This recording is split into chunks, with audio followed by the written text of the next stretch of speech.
बिस्मिल्लाहिर्रहमानिर्रहीम। Welcome to Z law academy. जैसे कि आप जानते हैं, हमने कॉन्स्टिट्यूशनल लॉ एलएलबी पार्ट 2 का लेक्चर सीरीज स्टार्ट किए हुए थे। आज का जो हमारा क्वेश्चन होगा क्वेश्चन नंबर 6, जिसमें हम डिस्कस करेंगे procedure of impeachment of president of Pakistan. एक इम्पॉर्टेंट टॉपिक है पंजाब यूनिवर्सिटी के एनुअल एग्जाम्स के मुताबिक। ठीक है, छोटा सा टॉपिक है मगर बहुत ही निहायत ही इम्पॉर्टेंट है।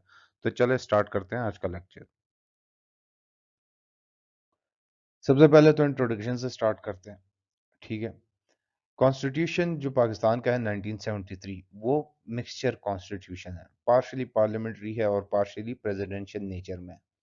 ठीक है, इसमें प्रेसिडेंट रिप्रेजेंट करता है यूनिटी, यूनिटी को रिप्रेजेंट करता है। इस्लामिक रिपब्लिक ऑफ पाकिस्तान के यूनिटी को रिप्रेजेंट करता है प्रेसिडेंट।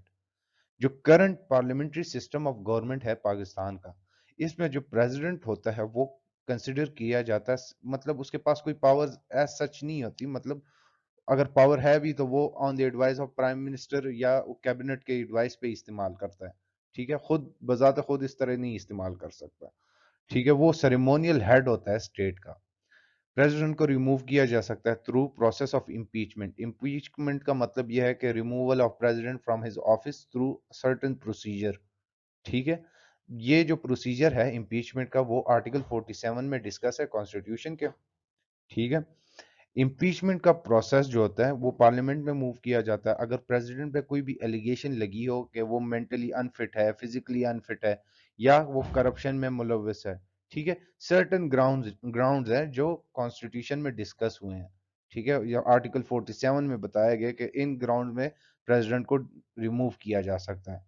और इस जो प्रोसीजर ऑफ इम्पीचमेंट है या इम्पीचमेंट का प्रोसेस है, ठीक है, तो इसको इनिशिएट करने के लिए 1/2 ऑफ द मेंबर्स रिक्वायर्ड होते हैं कि इस नोटिस को या इस प्रोसीजर को इनिशिएट करें। ठीक है, और चेयरमैन जो स्पीकर है या चेयरमैन ऑफ सेनेट है, या ठीक है, इनको नोटिस दिया जाता है, इनको प्रपोजल दिया जाता है कि हमने इनके खिलाफ इम्पीचमेंट का प्रोसेस लेके आना है। ठीक है, ये छोटा सा इंट्रोडक्शन हो गया। इसके बाद हम आगे चलते हैं,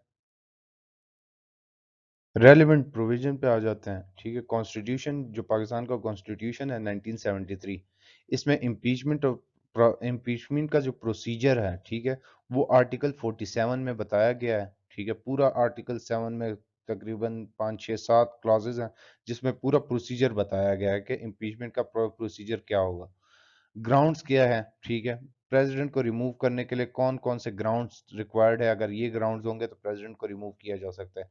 फिजिकली इनकेपेसिटी हो, ठीक है, वो इनकेपेबल हो कि वो फिजिकली या वो उसको परफॉर्म करे, अपनी ड्यूटीज को परफॉर्म करें। ठीक है, या मेंटली कैपेसिटी हो, इनकेपेबिलिटी हो, ठीक है, वो मेंटली या पागल हो चुका है या मेंटली अनसाउंड बन गया है। ठीक है, तो उसको रिमूव किया जा सकता है। उसने कॉन्स्टिट्यूशन की वायलेशन की हो या ग्रॉस मिसकंडक्ट किया हो, करप्शन में मुलविस हो, ठीक है, तो प्रेसिडेंट को इन ग्राउंड्स पे रिमूव किया जा सकता है। अभी हम आते हैं procedure of impeachment of president. इसके जो प्रोसीजर है वो क्या है। ठीक है, सबसे पहले तो motion for impeachment, motion start कैसे होती है। आर्टिकल 47 सब क्लॉज 2 और 3 में कहता है कि जो प्रोसेस है वो स्टार्ट होता है with a notice, when a notice of motion for the impeachment of the president is submitted to the speaker of the national assembly. सबसे पहले ये प्रोसीजर स्टार्ट होता है एक मोशन से, एक नोटिस से। ठीक है, notice for of the motion of impeachment से। ठीक है, जो सबमिट किया जाता है speaker of the national assembly को, जिसके लिए at least 1/2 of the total membership of the parliament की जरूरत होती है, अप्रूवल की जरूरत होती है। ठीक है, while on the other hand कि अगर ये नोटिस मोशन है, ठीक है, ये सबमिट किया जाता है चेयरमैन ऑफ सेनेट को। ठीक है, तो चेयरमैन ऑफ सेनेट जो है वो नोटिस सेंड करेगा speaker of the national assembly में। ठीक है, मोशन तो दोनों में स्टार्ट हो सकता है, सेनेट में भी स्टार्ट हो सकता है, ले सकते हैं। ठीक है, और उसमें भी ले सकते हैं नेशनल असेंबली में। अगर नेशनल असेंबली में है तो सही है, अगर सेनेट में आ जाता है, ठीक है, सेनेट में उस पर लेते हैं, मोशन उठाते हैं। ठीक है, इम्पीचमेंट का प्रेसिडेंट के खिलाफ, तो जो चेयरमैन होगा सेनेट का वो उसको सेंड करेगा speaker of the national assembly को। फिर उसके बाद ये होता है कि copy of notice of impeachment to the president.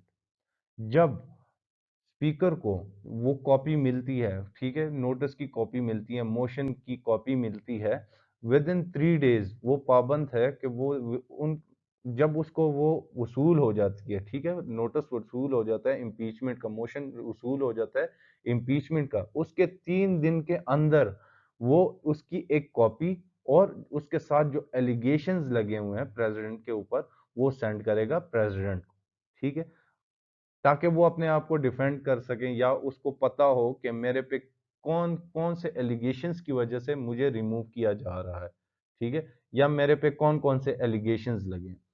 फिर उसके बाद जॉइंट सेटिंग बुलाता है, ठीक है, जब स्पीकर को मिलता है, ठीक है, नोटिस मिलता है, उसके बाद वो जॉइंट सेटिंग सेशन के लिए कॉल करता है, ठीक है, पार्लियामेंट की, विद इन 7 to 14 डेज, 7 या 14 दिन के अंदर अंदर वो कॉल करेगा जॉइंट सेटिंग के लिए, और प्रेसिडेंट को फुल अपॉर्चुनिटी दी जाएगी कि वो अपने आप को डिफेंड करे, उन एलिगेशन के बेसिस पे, मतलब अगर उसके पर एलिगेशंस लगे हैं उसको डिफेंड कर सकता है, ठीक है, मेरे पे ये एलिगेशंस लगे हैं, ये गलत है।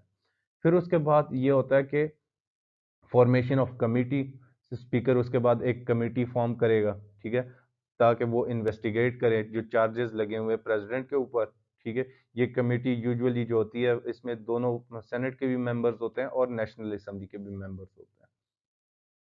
फिर उसके बाद वो इन्वेस्टिगेशन पे आ जाते हैं, जो कमेटी बनाई गई होती है, ठीक है, प्रेसिडेंट के जो खिलाफ जो एलिगेशंस वगैरह होते हैं उसके लिए एक कमेटी बनाई होती है, वो इन्वेस्टिगेट करती है, ठीक है, जो प्रेसिडेंट के ऊपर कोई भी चार्जेस लगे हुए होते हैं उसको इन्वेस्टिगेट करती है, वो किसी भी विटनेस को बुला सकती है, उससे और एविडेंस वसूल कर सकती है, ठीक है, और उसके बाद वो एक रिपोर्ट तैयार करेगी और वो जॉइंट सेटिंग में प्रेजेंट करेगी उसे। फिर उसके बाद आर्टिकल 7 जो है 47 के सब क्लॉज 7 जो है उसमें ये बताया गया हुआ है कि जो प्रेसिडेंट के पास ये राइट है कि वो अपने आप को डिफेंड कर सकता है against the allegations impose upon him, ठीक है, जो उसके इम्पीचमेंट है, ठीक है, उसके तुम जो एलिगेशंस लगे होते हैं प्रेसिडेंट के ऊपर, ठीक है, वो उनके खिलाफ डिफेंड कर सकता है, उनको डिफेंड कर सकता है कि ये झूठ है वगैरह वगैरह, ठीक है, जॉइंट सेटिंग्स में। ये हमारे पास जो कॉन्स्टिट्यूशन में आर्टिकल 47 का सब क्लॉज 7 है, ठीक है, उसमें बताया गया है ये पावर प्रेसिडेंट को दी गई है। फिर उसके बाद रेजोल्यूशन पास होती है based on the committees report, जो कमिटी ने रिपोर्ट दी है, ठीक है, उन उसके बेसिस पे जो जॉइंट सेटिंग्स है वो एक मजलिस शूरा रेजोल्यूशन पास करती है, ठीक है, जब प्रेसिडेंट मतलब जो रेजोल्यूशन को अगर सपोर्ट मिल जाती है 2/3 मेजोरिटी की टोटल मेंबरशिप से जॉइंट सेटिंग में, तो वो रेजोल्यूशन पास हो जाती है और प्रेसिडेंट को रिमूव किया कर दिया जाता है उनकी ऑफिस से, ठीक है। उम्मीद है कि मेरा लेक्चर आपको पसंद आया होगा। मेरे चैनल को सब्सक्राइब करें, बेल आइकन को प्रेस करें ताकि आने वाली अपडेट्स आपको मिलती रहे। शब खैर, अल्लाह हाफिज।